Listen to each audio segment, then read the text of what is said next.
Hello everyone, if you're trying to play Hytale and you keep getting this problem, your game is stuck on this boarding server loading screen, then you have come to the right place because in this video I'm going to show you how easy it is to fix this annoying problem on Hytale easily.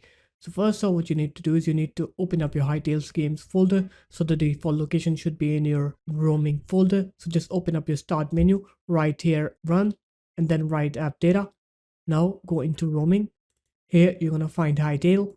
You're going to go into user data, and then you're going to go into mods, and here you're going to have this folder called Hytale shop. So what you can do next is you can just either delete this folder or just move it out from here into any other place, for example into another drive. And now you can open up the Hytale launcher. You're going to click onto this settings icon here, and then you're going to go into uninstall, and when you click onto uninstall you'll have a validation option there. You're going to click onto that validation option. It will validate your game's files, and once it's done with that, now what you're going to do is you're going to open up your start menu. You're going to write here date and time, and now you're going to make sure that your date and time and your time zone is set correctly, because if they are set incorrectly your computer has trouble connecting to the internet. So just set your time zone.